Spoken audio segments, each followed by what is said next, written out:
নমস্কাৰ ট্ৰু অসমলৈ আপোনালোক সকলোকে স্বাগতম বন্ধুসকল আপোনালোকে হয়তো জানে যে অসম চৰকাৰৰ অতি জনপ্ৰিয় আঁচনি অৰুণোদয় তৃতীয় পৰ্যায় অৰুণোদয় ৩.০ অতি সোনকালিক আৰম্ভ হ'বলৈ গৈ আছে এই আঁচনিৰ জৰিয়তে ৰাজ্যৰ হাজাৰ হাজাৰ মহিলাই প্ৰতি মাহে ১২৫০ টকা লাভ কৰিব কিন্তু কেনেকৈ আপুনি এই আঁচনিৰ বাবে আবেদন কৰিব কি নথিপত্ৰ লাগিব এই সকলোবোৰ প্ৰশ্নৰ উত্তৰ আজি আমি এই ভিডিঅ'ত একেবাৰে সহজ ভাষাত আলোচনা কৰিম গতিকে ভিডিঅ'টো শেষলৈকে চাওক কিয়নো এটা সৰু ভুলৰ বাবেও আপুনি এই টকাখিনি হেৰুৱাব পাৰে প্ৰথমে আমি জানো আহক অৰুণোদয় আঁচনিখন আচলতে কি অৰুণোদয় হৈছে অসম চৰকাৰৰ এক পোনপটীয়া লাভালাভ স্থানান্তৰ আঁচনি যাৰ লক্ষ্য হৈছে ৰাজ্যৰ আৰ্থিকভাৱে দুৰ্বল মহিলাসকলক প্ৰতি মাহে আৰ্থিক সাহায্য প্ৰদান কৰি তেওঁলোকক স্বাৱলম্বী কৰি তোলা ইয়াৰ আগতে ১০০০ টকা আৰু তাৰ পিছত ১২৫০ টকা দিয়া হৈছিল এতিয়া ৩.০ সংস্কৰণত কি নতুনত্ব আছে আহক চাও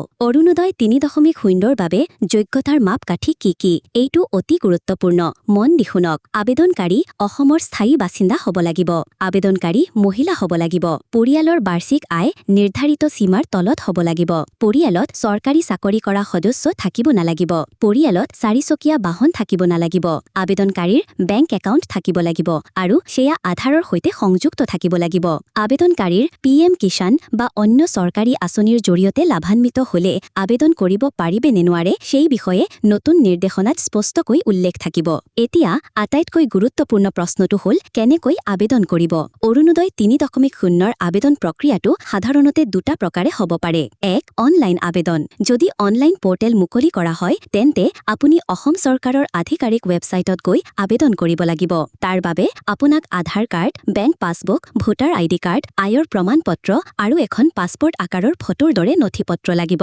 অনলাইন ফৰ্ম পূৰণ কৰি আপুনি আপোনাৰ সকলো তথ্য সঠিকভাৱে দিব লাগিব ২ অফলাইন আবেদন অফলাইন আবেদনৰ বাবে আপোনাৰ গাঁও পঞ্চায়ত বা পৌৰসভা কাৰ্যালয়ৰ পৰা ফৰ্ম সংগ্ৰহ কৰিব লাগিব ফৰ্মখন সঠিকভাৱে পূৰণ কৰিব লাগিব এটা কথাও ভুল নকৰিব তলত দিয়া নথিপত্ৰসমূহৰ ফটোকপি ফৰ্মখনৰ লগত সংলগ্ন কৰিব লাগিব Aadhaar card bank passbook voter ID card আয়ৰ প্ৰমাণ পত্ৰ ৰাচন কাৰ্ড পাছপৰ্ট সাইজৰ ফটো পূৰণ কৰা ফৰ্ম আৰু নথিপত্ৰসমূহ আপোনাৰ গাঁও পঞ্চায়ত বা পৌৰসভা কাৰ্যালয়ত জমা দিব লাগিব জমা দিওঁতে ৰচিদ ল'বলৈ নাপাহৰিব এটা অতি গুৰুত্বপূৰ্ণ কথা আপোনাৰ বেংক একাউণ্টটো আধাৰৰ সৈতে লিংক হৈ থকাটো বাধ্যতামূলক যদি লিংক হৈ থকা নাই তেন্তে সোনকালে নিজৰ বেংকলৈ গৈ এই কামটো কৰাই লওক নহলে আপোনাৰ আবেদন নাকচ হ'ব পাৰে অৰুণোদয় ৩.০ কেতিয়া আৰম্ভ হ'ব চৰকাৰৰ ফালৰ পৰা বৰ্তমানলৈকে কোনো নিৰ্দিষ্ট তাৰিখ ঘোষণা কৰা হোৱা নাই কিন্তু খুব সোনকালেই ইয়াৰ জাননী আহিব বুলি আশা কৰা হৈছে আপুনি আপোনাৰ স্থানীয় গাঁও পঞ্চায়ত পৌৰসভা